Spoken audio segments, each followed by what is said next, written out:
How is everyone? Good. Staying warm? Yeah. Good. A couple questions for you. You bet. Can you tell us anything about the actual firm commitments that you got today, if any, from these oil and gas companies?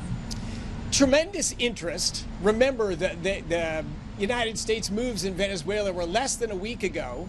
We did have one specific pledge today, which was from Chevron, who's been in Venezuela for a long time. They are the largest producer in Venezuela today, so they're massively important. And they said with the actions that were taken and some additional things we can do for them, which is just permissions, approvals, no money, no guarantees, no nothing, just approvals. They see a pathway to grow their production by 50% in the next 18 to 24 months. That's tremendous. Did they give you a financial investment confirmation that they would donate or invest a certain amount of money? Well, we didn't discuss the specifics of their plan, but their plan, you have to build infrastructure, you have to invest in facilities or whatever to grow your production. So for them to grow their production by 50%, that's a pretty sizable investment. Thrilled to hear that. But where did that $100 billion number gets a question here. Jen, did you come from? That $100 billion came from, if you look at what's a positive trajectory for Venezuela's oil industry in the next decade, that's probably going to take about $100 billion of investment. If we succeed and Venezuela is peaceful and becomes a more rule of law, better operating environment, which is the likely outcome of President Trump's actions, I think that's a quite reasonable number. So what's your idea to come back to the 90s when he was able to produce 3 million barrels each day? What do you think is going to be able to come back to that scenario in Venezuela, obviously? That's huge growth, but that's possible to do. And then I'd say in the next 8 to 12 years, we could get to 3 million barrels a day in Venezuela. And what about Repsol, the American Spanish company, because they are also there in Venezuela? Yes, Repsol and E&I also talked about great prospects for them to grow and grow in the near term. Like Chevron, they're already on the ground. They are the largest producers of natural gas in Venezuela, which is what powers the electricity grid and a lot of the oil field equipment. They saw tremendous room for them, again, with just some investment approvals, that they could grow the production of natural gas, which in turn would grow the production of oil across the country, and they would also grow their own oil production. So yeah, great optimism from them as well. Mr. Secretary, you said that oil companies don't need incentives to go into this country, given the massive opportunity, but they do need to de-risk capital. That's one thing they keep talking about. What can the U.S. do? What is the U.S. willing to do to de-risk capital, to help give them assurances their assets won't be seized again? Well, the biggest thing we can do is change the behavior of the government in Venezuela. That was a drug-running, human-running criminal organization. In spite of that, it was still producing oil and gas in Venezuela. I think you're going to see from the President Trump's agenda and the moves he has made, we're going to see significant improvement in the behavior of the Venezuelan government, in the reduction of criminality, in the increasing safety environments. That's by far and away the biggest thing President Trump can do, is help drive better business conditions in Venezuela. And what happens when you do that? It means American companies get to invest a lot of money. It means energy prices lower in the United States. It means the risk of gangs and drugs coming to the United States gets reduced. It's a win for the people of Venezuela, and it's a win for the people of the United States. It's huge upside. And they said they wanted security guarantees. I appreciate that's going to make the situation better, but they want security guarantees. What does that look like? If you're going to travel somewhere, you want to feel good about where you're going. I think that's a more general statement. We've got to make the business climate and the social safety in Venezuela much better than it is today.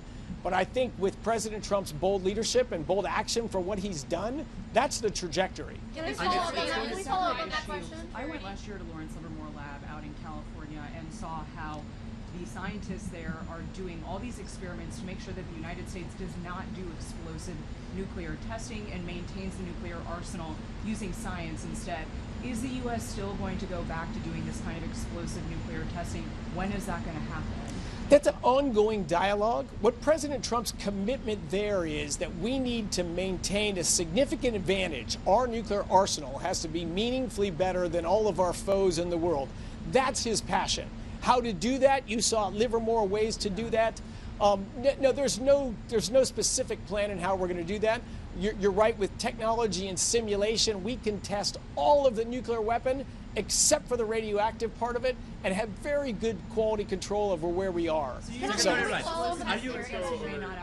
Are you coordinating with the Venezuelan regime at all, with their oil minister? Are you in touch with them about future steps?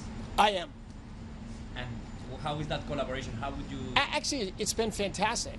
You know, I think Venezuela, the interim authorities in Venezuela realized the game has changed. The way they ran the country before, the way things that worked before, huge corruption in the country, huge foreign powers, adversaries of the United States that had influence. The United States is now in a very strong position because we're controlling the sale of their oil. But right now we're doing it massively for their benefit. We're selling their oil at a higher price. We're collecting money in U.S. controlled accounts, and we're delivering money to the interim authorities in Venezuela. And the trade-off is they're going to work with us to improve the safety in their country, reduce the criminality, and again, restore relations between our countries. That's going to take some time, but oh my gosh, in a week, absolutely game-changing progress and change in trajectory. I've never seen a country where the conditions and the relations changed faster. We heard from the executives today that it's going to take years, if not decades, for the infrastructure to be built up to the level that President Trump wants it to be. That means that it's going to have to withstand changes of presidential administration here, as well as likely within Venezuela. Why should these companies trust that future administrations will abide by any of the agreements that are struck today? No, absolutely. Well, there's changes that are going to be made in the coming weeks or months that'll change the trajectory of Venezuelan oil production. But you're right, to get it up to the standards President Trump looks for, quality infrastructure, wealthy, prosperous society, that does indeed take time. And as you also heard the president say, right now we're dealing with interim authorities who are in charge of Venezuela. Ultimately, Venezuela needs to be transformed back to what it was, which was a liberal free market democracy and ally of the United States. That's not next week, that's not next month, but that's the trajectory we're aiming to get on. We want to transform the governance of Venezuela. And of course, Venezuela was a prosperous, peaceful, wealthy democracy for decades. Sure, it can become so again. Thank you all so much, guys. We gotta go. We gotta go. Thank you so much. Thank you, guys. We gotta go. Thank you all. Sorry, I got to run to the next thing. Thank you.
Execs, right? But I've been